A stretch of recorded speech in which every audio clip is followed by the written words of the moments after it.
Você já assistiu ao documentário A Extraordinária Vida de Ibelin? Tá na Netflix, acho que não entrou há muito tempo, não. Talvez não seja muito comentado por aí, muito falado, mas é um documentário que vale muito a pena. Por várias razões, né? Por várias razões. Tem várias coisas ali que são muito curiosas. Eu vou comentar aqui aquilo que me interessa mais a respeito de formação de personalidade, do desenvolvimento da vida humana, desenvolvimento pessoal, né, as possibilidades quando a gente tem condições limitantes na vida. E também algo muito legal, algo muito único que esse documentário permite, que é enxergar de certo modo que tipo de função, de papel o mundo virtual pode ter para a formação da personalidade, o quanto a vida virtual pode ser considerada vida de fato, vamos dizer assim. Então, eu quero comentar algumas dessas coisas. Obviamente, se você não assistiu e você não quiser spoilers, a história ela é real, né? Se você lê por aí, você já vai saber qual é a história, né? O legal é mesmo, sabendo a história, assistir para você ver como é que eles fizeram uma belíssima homenagem pro Mats, né? Pro Ibelin. Então, fica à vontade, assista lá e depois volta aqui, mas não acredito que o que eu vou contar aqui da história é só uma base, né? Saber como é mais legal do que o que, né? Eu vou ficar só aqui com o desenvolvimento do que para fazer os comentários. Mas se você só tiver interesse no que usar, né? do que aprender de formação, de personalidade, etc e tal, talvez não precise assistir, embora eu recomende, né? De repente o vídeo serve para você assistir depois e aproveitá-lo melhor do que assistindo antes. Fique à vontade, mas fique avisado, né? Que obviamente eu vou fazer contar alguma coisa e spoilers aqui. Pois bem, a história, o documentário é do Ibelin, mas quem que é o Ibelin? O Ibelin é um personagem de um jogo de videogame criado por um rapaz chamado Max Steen. Eu acho que eles são da Dinamarca, Noruega, agora já não me lembro direito, é lá do norte. É que o documentarista é norueguês, mas eu não sei se eles não são, a família não é dinamarquesa. O documentário ele é muito bem feito, ele vai te colocando aos poucos na vida do Mads e entendendo a importância do Ibelin, do personagem que ele criou, para um jogo de videogame chamado World of Warcraft, que fez muito sucesso há sei lá quantos anos atrás, que é um desses jogos meio que universos, né, que você entra ali, você cria um personagem, você interage com as pessoas online, enfim, vive naquele mundo mesmo ali próprio, né, do jogo. Né. Mas para entender por que Cargas d'Água isso seria relevante e alguém faria um documentário de um personagem de um jogo de videogame, vamos entender a história do Max Steen, que é quem criou o Ibelin. O Max, o documentário, uma primeira parte dele vai apresentando a vida do Max, né? Como ele nasceu, como criança, e a descoberta de uma doença muito rara que afeta os seus músculos, né? Ele vai tendo uma degeneração muscular aos poucos. Então, enquanto criança ele ainda consegue, às vezes ele caía e não conseguia nem ficar de pé direito, mas ele foi conseguindo ter uma infância razoavelmente normal, mas à medida que foi chegando a adolescência ele começa a ter os problemas de atrofiamento, já não consegue mais movimentos, vai ficando em cadeira de roda, vai perdendo, né, tem que se fazer uma série de adaptações para que ele possa viver, ele vai perdendo, de fato vai perdendo todos os movimentos, né, literalmente falando. E aí é por isso que a dimensão do videogame acaba sendo fundamental aqui para entender. Porque quando ele vai perdendo toda a capacidade de ter uma vida real, vamos dizer assim, ficar diante de uma tela jogando videogame ficou sendo quase que a única coisa que ele conseguia fazer. Então eles montam, né, os pais montam uma cadeira toda especial na qual ele foi perdendo as condições físicas, mas acho que a última que ele perdeu foi das mãos, dos dedos. Então eles fizeram um mouse todo especial para que ele pudesse com os dedos tocar e jogando, mas ele também isso ele foi perdendo no final da vida dele. Então é uma história triste, né? É uma história na qual graças a Deus os pais tinham muita condição financeira para poder dar uma dignidade pro Mads. Ele não ficou, por exemplo, não só uma dignidade em termos de condição de vida, assim. Eles conseguiram fazer o Mads ter a sua própria casa, sabe? No terreno ele tinha uma casinha dele com as coisas dele, ele tinha os horários dele, deram uma liberdade para ele jogar, sei lá, de madrugada inteira, etc e tal. Assim, deve ter sido extremamente sofrido para esses pais e para a irmã do Mads, assim como para o Mads, né? E a primeira metade apresenta, então, né, a descoberta, como isso foi difícil, como ele foi perdendo, e como isso parece, assim, bastante injusto, assim, né, aquelas famosas coisas que faz perguntar onde está Deus nessas horas, né? E aparentemente, assim, ok, seria uma história de alguém com uma incapacitação física que não permite que tenha uma vida normal no sentido do comum, né, do que se espera de uma vida muito limitada, né, onde você vai ter uma vida de mais sofrimento, onde você vai tentar enxergar valores e sentidos naquela vida que não vão ser com o que ele pode fazer, mas como ele sofre aquilo, para usar a famosa logoterapia do Viktor Frankl, é o clássico caso no qual a vida só vai ter sentido a partir da resposta que a própria pessoa dá ao sofrimento que ela está sofrendo, padecendo e não tem como evitar. A vida vai vir a partir desse sofrimento. Basicamente seria isso. Então, se a gente for pensar, né, se você me acompanha aqui, você está acostumado, eu falo, volte e meia, eu falo sobre as 12 camadas da personalidade, que entre outras coisas é também uma espécie de descrição do que seria um desenvolvimento, das etapas de um desenvolvimento da personalidade, né, no tempo contemporâneo. Não acho que seja para todos os tempos isso. Mas ele de fato faz, né? Ele tem um desenvolvimento até afetivo, até a adolescência, e de repente, principalmente das camadas 5 até a 8, você tem razoavelmente uma descrição, uma distinção, às vezes não são etapas separadas, concomitantes, mas você consegue perceber a distinção entre elas, de uma camada 5, onde você tem de, descobrir se você serve para alguma coisa nessa vida, se você tem condição de fazer alguma coisa, é a camada da autoafirmação. Depois você tem aquela camada que é o universo mais do trabalho mesmo, né? do dar resultado, de você conseguir pagar suas contas, de você ter uma função social, de você ser capaz de entregar aquele resultado. Você tem uma outra camada que é a 7, que vai ter a ver com a dimensão mais social, mais cidadã, vai ter aspectos que tem a ver de relação pelo amor ao próximo, de serviço, missão, etc e tal. E a 8 é a camada da crise da meia-idade, onde você se pergunta, tá, mas será que é isso que eu devia ter feito com a minha vida? O que é que eu estou fazendo com a minha vida? Já existe ali um confronto com a finitude, né? Com a possibilidade da morte, e a morte faz você pensar, tá, afinal de contas, de que adianta fazer tudo isso na vida se tudo se acaba? Qual é o sentido da vida no final das contas? Se você pegar esse pequeno roteirinho que eu te dei aqui, é claro que o Max Steen, ele morre com 24 anos de idade. Com essa idade e no tempo que a gente vive hoje, onde a maioria, principalmente de jovens de classe média alta, ou em países com uma condição econômica muito melhor, o natural é que com 24 anos a pessoa, o jovem esteja ainda entrando no mercado de trabalho, esteja terminando faculdade. Então, muito dessa passagem de camada 5 para camada 6 ainda está acontecendo. O Max, como ele morre aos 24 anos e já vinha degenerando, né, o seu corpo há muito mais tempo, é claro que é fácil de você visualizar que ele, nesse contexto para fora, na vida social cotidiana real, vamos dizer assim, material, ele nunca chegou a avançar, né, nessas camadas, né? Não de uma maneira suficiente. Ou seja, ele é interrompido nesse processo por conta da sua condição degenerativa. A gente pode dizer que ele fica ali entre a 4 e a 5. Né? Isso vendo a partir de fora, né, à luz de quem ele é. Pois bem, só que a gente tem uma segunda pessoa aqui, vamos dizer assim, que não é uma segunda pessoa, mas é uma manifestação da personalidade do Max, que é o Ibelin, que é esse personagem que ele cria no mundo do World of Warcraft. E neste mundo virtual, o Ibelin passa por essas camadas, que eu falei aqui que o Max não teria como. Ele tem um trabalho, ele é uma espécie de detetive lá, um negócio assim dentro do jogo. Ele cria amigos, ele faz parte de um grupo e ele tem relacionamentos amorosos, inclusive. Coisas que, dada a condição dele, ele nunca teve a oportunidade de ter em vida, né? Em termos de carnais, materiais. Mas ali no jogo ele teve tudo isso. Né? Ou seja, ele estava tendo um desenvolvimento perfeitamente normal dentro daquele mundo virtual. Fazendo contatos com as pessoas, conversando com as pessoas. Né? E assim, como é que a gente sabe desse desenvolvimento? Essa é a segunda parte do documentário, que é muito legal. Porque todos os anos de jogo do Ibelin, todos os chats de conversas com os outros jogadores, tudo ficou registrado nos logs do jogo. Então o que o documentarista fez? Pegou tudo isso e fez uma animação, né, usando os personagens, as conversas, e fez um filme da vida do Ibelin dentro daquele jogo. Né? E obviamente que contextualizando dentro da vida do Max. Ficou bem legal a animação. Ela vai sendo intercalada com relatos das pessoas reais, que são os outros personagens. As pessoas se tornaram amigas entre si, fizeram encontros entre si. Né? E os pais do Max só foram descobrir essa vida secreta, de certo modo, do filho, depois que o filho morre. Porque quando o filho morre, ele deixa uma senha de um blog que ele estava fazendo, no qual ele contava um pouco da sua condição.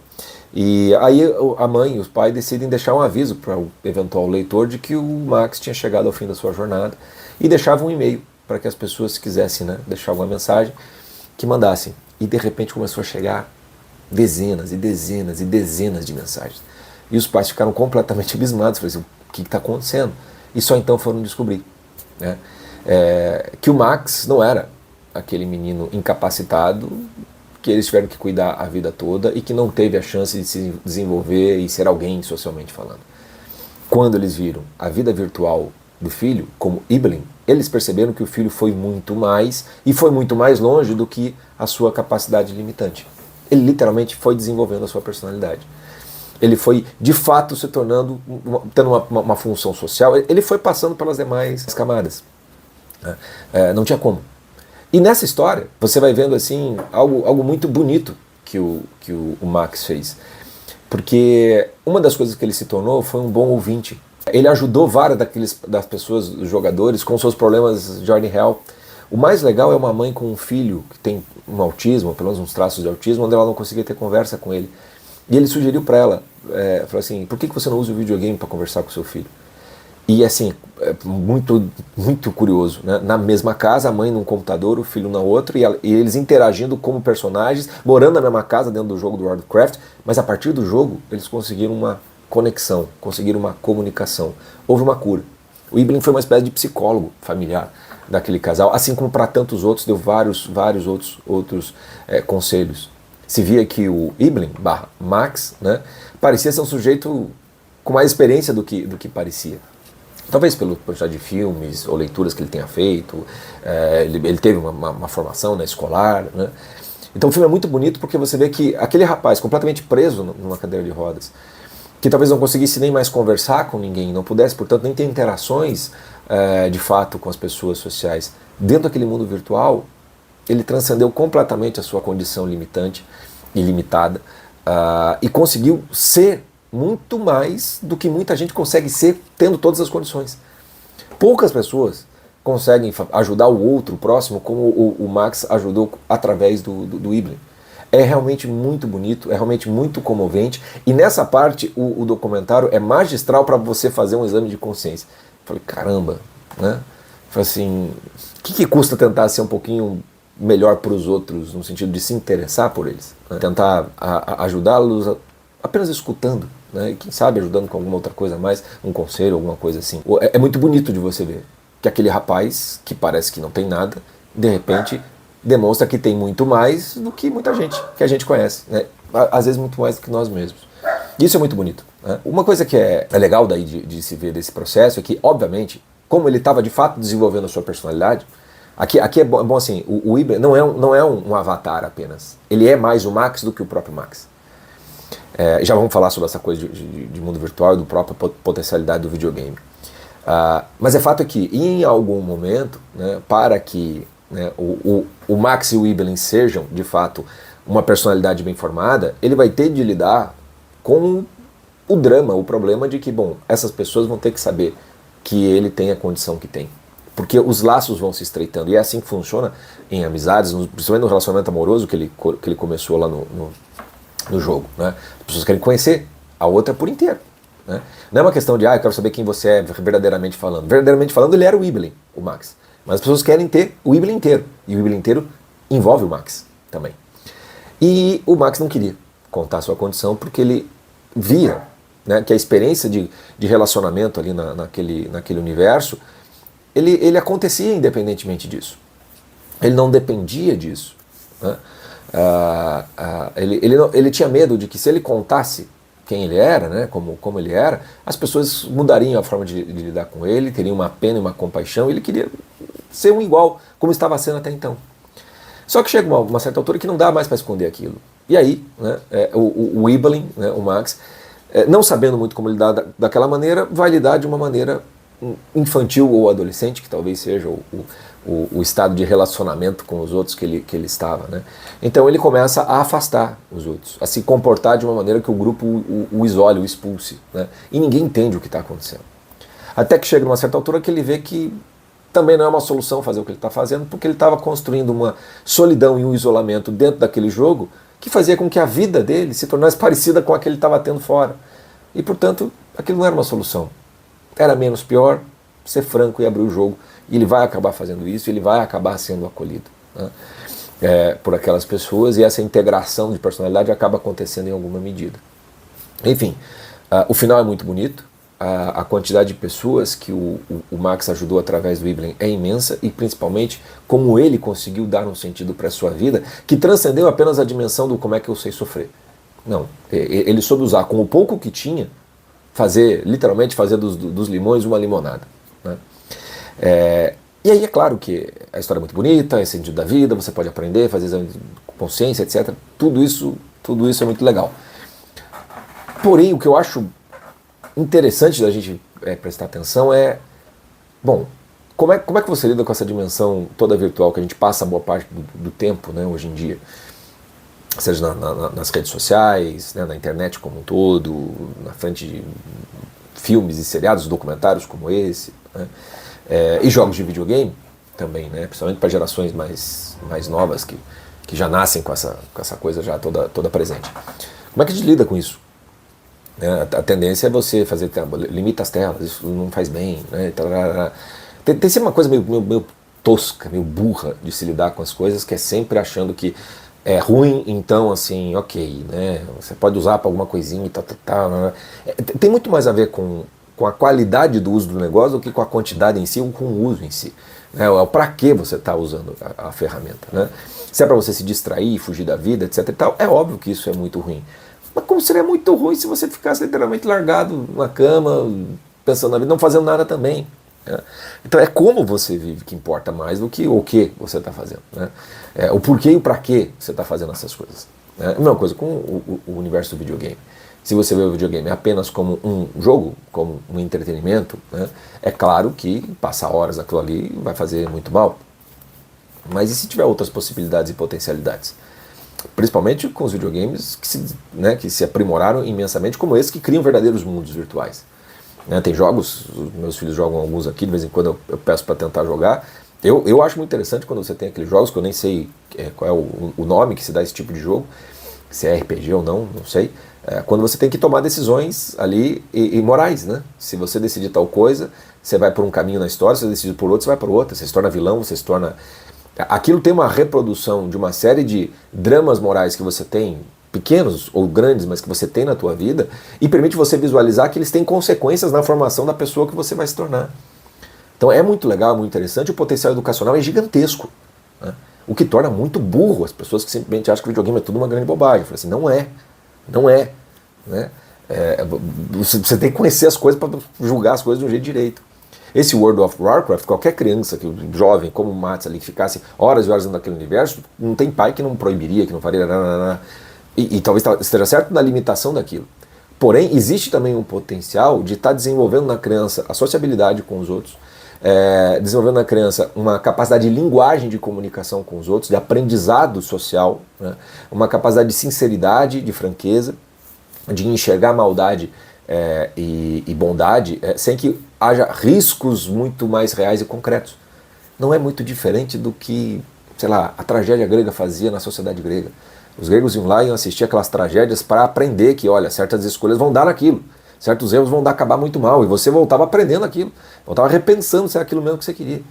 As parábolas de Jesus Cristo, quando ele conta na Bíblia, são historinhas que você presta atenção e fala, caramba, você enxerga na tua vida. Eu falei, tô meio filho pródigo. Eu falei, eita, eu tô o cara que guardou a semente aqui, não tô fazendo frutificar nada. O universo do videogame é poético nesse sentido, né? Poético não no sentido lírico da coisa, poético no sentido da arte poética, né? De algo que espelha a realidade humana, e você pode então enxergar a sua própria vida ali dentro. Então, esse documentário é legal para você que tem preconceito com o universo dos games. Eu não estou falando aqui que pode jogar o que quiser, faz o que quiser, pais e mães, larga. Não. Estou falando assim, olha o que foi que um jogo de videogame fez por esse rapaz. Deu uma vida, não só um sentido de vida, deu uma vida, literalmente falando. E, portanto, a possibilidade, a potencialidade do videogame ajudar muito mais na vida do que atrapalhar é muito grande. Sabendo, de novo, usar. É a qualidade do uso, não a quantidade que importa aqui. Só que, porém, contudo, entretanto, tem duas coisas que têm que ficar muito claras aqui. Primeiro, o Ibelin, o Mats, ficar a vida inteira dele dentro daquele jogo fazia sentido. Porque a vida dele fora daquele jogo não existia praticamente. É bonito de você ver que toda vez que ele logava no jogo, é como se ele acordasse de manhã e ele saía correr. Ele fazia 30 minutos de corrida, caminhada, no jogo como um todo mundo via ele correndo. E depois ele passava o dia dentro do jogo, conversava com as pessoas, ia lá fazer o seu trabalho, marcava os encontros, tinha um happy hour, ele vivia dentro daquele jogo. Era perfeitamente legítimo ele ficar o dia inteiro ali, porque a condição limitante dele fazia com que, bom, se ele não fica ali, ele fica em casa trancado, sem ter muito mais o que fazer. Não havia o que ele fazer. E, portanto, esse pouco que havia, dava a ele muito mais. Isso, portanto, joga uma condição aqui que faz com que o uso do videogame se torne mais do que terapêutico, mais do que uma distração e um entretenimento, né? Mas tendo uma função de vida vivida, de fato, de desenvolvimento da personalidade, o que também é legal de você enxergar. A autoafirmação vem de você conseguir conquistar uma menina, por exemplo. Muita autoafirmação masculina vem daqui, tá? Vem desse universo de relacionamentos, não tanto que eu sou capaz de fazer na minha vida, eu vou fazer tal coisa, vou fazer tal outra, isso é importante também, né? Mas em geral, muita autoafirmação vem desse universo de conquistar uma menina, de uma namorada, eu vou casar, e não raro é a partir dessa autoafirmação que nasce a necessidade da outra. Falei, caramba, eu preciso preciso sustentar uma família, eu preciso ganhar um pouco mais. Não raro é assim que funciona. Tá? No mundo masculino. A descoberta da autoafirmação às vezes vem da autoafirmação a partir de que, bom, alguém de fato pode gostar de mim, pode querer me namorar, pode me amar. Então, essa autoafirmação o Max teve no jogo. Com a menina lá, que é de Barcelona, se não me engano, de uma espanhola lá, que vira a namorada dele. Ele conquistou alguém. Né? Outras dimensões, né? de ajudar o próximo, né? De ser visto socialmente falando com uma pessoa com quem vale a pena conversar, que dá bons conselhos. Ele foi de fato ali vencendo aquelas camadas e se tornando aquela pessoa. Se você olhar só para a dimensão concreta do mundo material, você nunca vai dizer que aquilo ali não valeu de nada. Não, a personalidade é da pessoa, não é daquilo que está para fora dela. Entendeu? Pode ser muito rico na tua vida, você pode ter ganhado milhões de dinheiros e pode ser uma personalidade de geleia. Entendeu?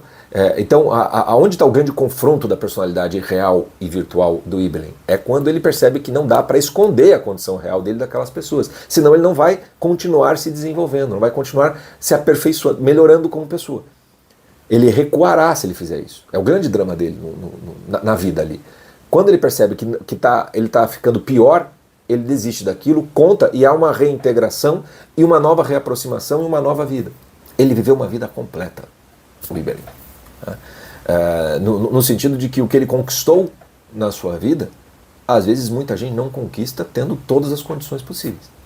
E é aí que vem o pulo do gato com relação a essa relação com esse mundo virtual. Se você está me escutando aqui e já está louco para baixar, nem sei se tem esse jogo aí, mas qualquer outro, e começar a criar amigos e namorados dentro do mundo virtual, não tendo nenhuma condição limitante, sinto dizer, você está fugindo da vida. Não estou dizendo que você não pode fazer isso. Não estou dizendo que você não deva até buscar algo disso nesse mundo virtual. Mas você tem que ter a consciência de que uma coisa é você não ter condição de fazer nada. E, portanto, fazer do pouco muito.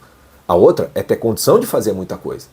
E por fuga ou medo, ou qualquer outra razão, de não enfrentar a vida do lado de fora, você se refugiar naquilo que é seguro. Nesse mundinho do mundo virtual. Aí a coisa não vai dar certo. Porque daí o seu drama vai ser muito maior ali na frente. Né?